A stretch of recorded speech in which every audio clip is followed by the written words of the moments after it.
What is up, everybody? Today in this video I would like to talk about the Canon EOS M50, a little wonderful mirrorless camera that I think is the best deal in photography today, especially if you're a beginner or a vlogger, coming up right after this.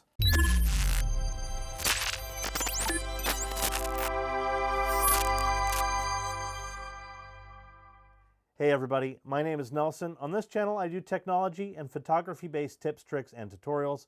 I've got lots of awesome content coming up in the future, so if you are new here, please consider subscribing.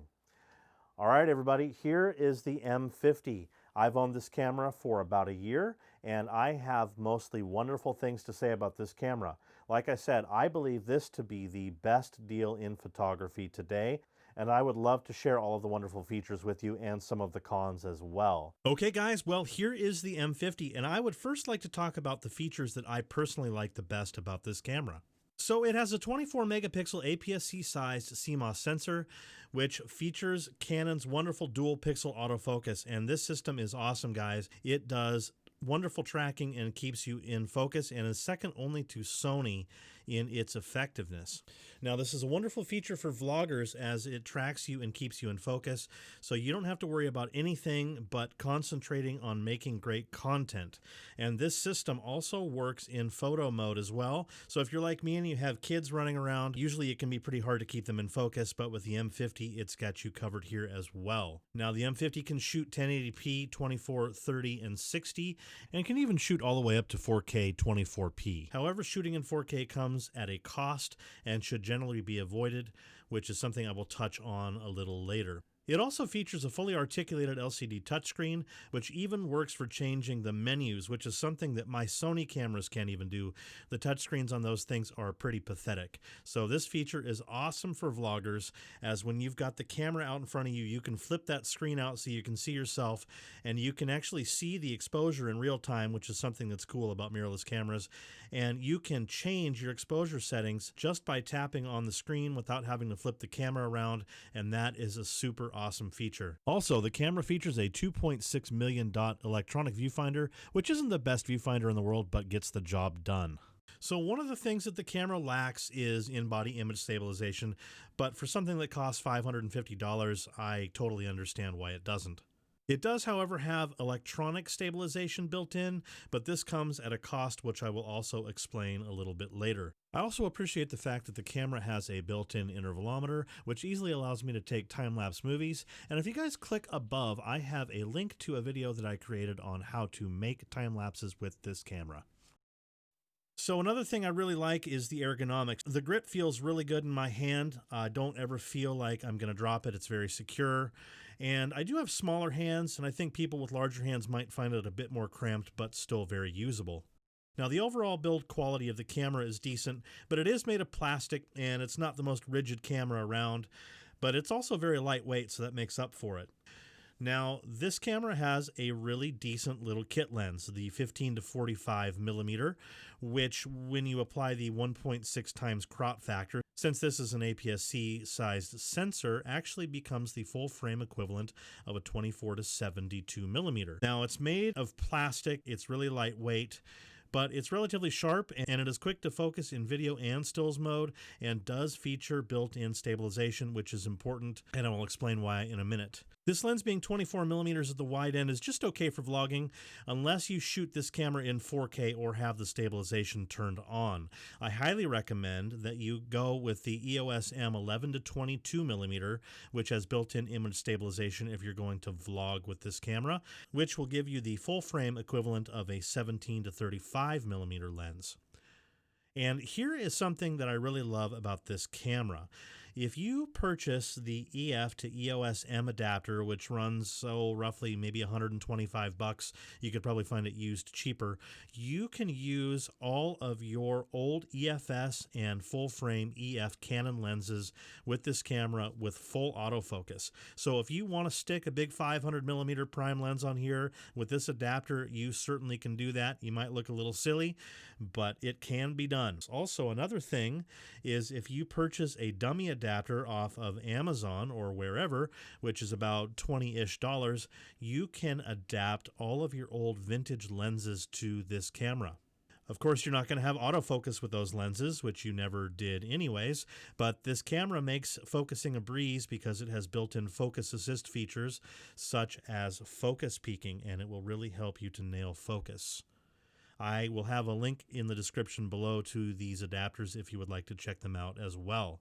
Moving on to the cons. So I mentioned above, this camera can shoot in 4K, but this comes with a major caveat, and that is that when you shoot in 4K, the camera applies a 2.56 times crop. So that little 15 to 45 millimeter kit lens we talked about above, which is the full frame equivalent of 24 to 72, turns into a 38 to 115 millimeter lens in 4K mode. And what's even worse is that the dual pixel autofocus that I talked about earlier is disabled in this mode, and the camera reverts back to a contrast-based system and is nowhere near as accurate as the dual pixel autofocus. Furthermore, if you use the enhanced electronic stabilization that I spoke of earlier, you have to apply another 2.2 times crop. So you heard that correctly. If you shoot in 4K and you have the stabilization turned on, you have to apply a 2.56 times crop and a 2.2 times crop on top of that. So that is why I am recommending this camera for people wanting to shoot in 1080p only. So another con on this camera is battery life. Battery life on this camera is pretty abysmal, and you are going to want to purchase some extra batteries for this. Fortunately, they sell aftermarket batteries relatively cheaply, and you'll want to keep a pocket full of those if you're going to be out for extended periods of time. And I will leave a link in the description below if you would like to check out those batteries as well. The placement of the microphone jack is on the same side as the flip-out LCD, and so if you have something plugged into there, it will be blocking a small portion of the display.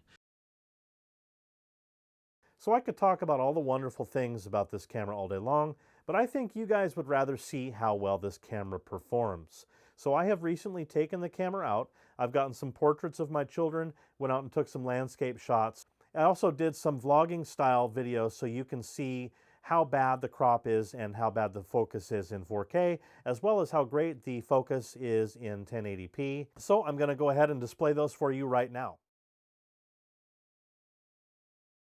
All right, so this is with the 15 to 45 millimeter kit lens with the electronic image stabilization turned off in 1080p, just using the built-in stabilization on the lens.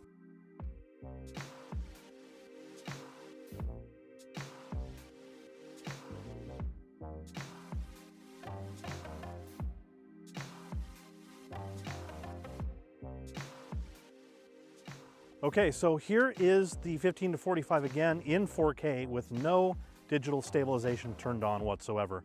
And of course, at this point, we've lost dual pixel autofocus and have reverted back to contrast-based detection, which is pretty crappy. I'll try to demonstrate that really quick.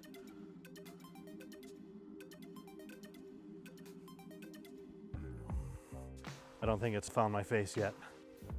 Background is still in focus. So it's pretty pathetic. So let's go ahead and turn the stabilization on so you can see just how tightly cropped in that is. All right, guys, so here's 4K with the digital stabilization turned on, and you can see just how tightly cropped in this is.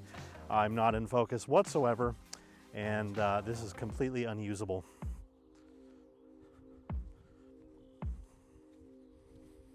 So I'm going to go ahead and switch over to the EF-S 10 to 18 millimeter with the adapter, so you can see what these look like on a slightly wider angle lens and see if they're any more usable.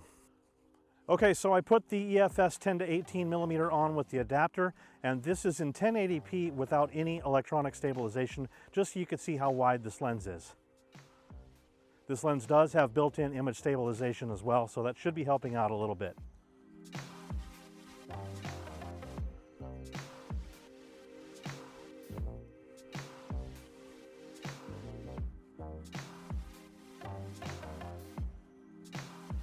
All right, I'm going to switch over to enhanced stabilization. Okay, so here is the EF-S 10 to 18 with the enhanced stabilization turned on. And you can see in 1080p mode, this is actually relatively usable.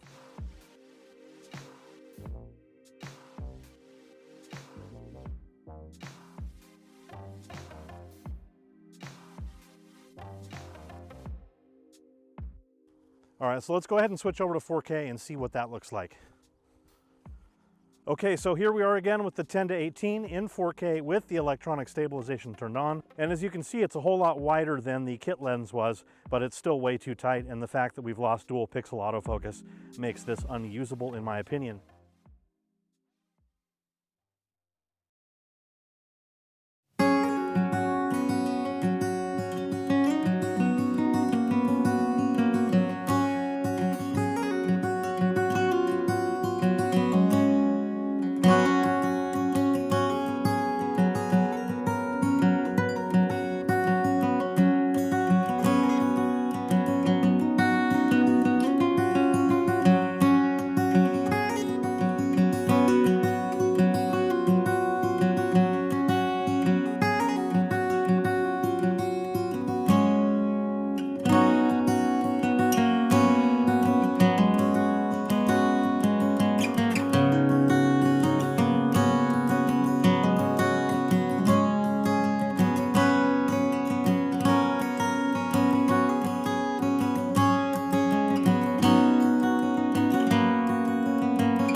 All right, guys, well, as you can see from how good the pictures and videos are, especially with this little kit lens, I think you can agree that for the price, $499, even for $550 or $575 with the kit lens, that this is a wonderful camera for beginners and a great 1080p camera for vloggers. So if you'd like to check this camera out, I have left a link in the description below.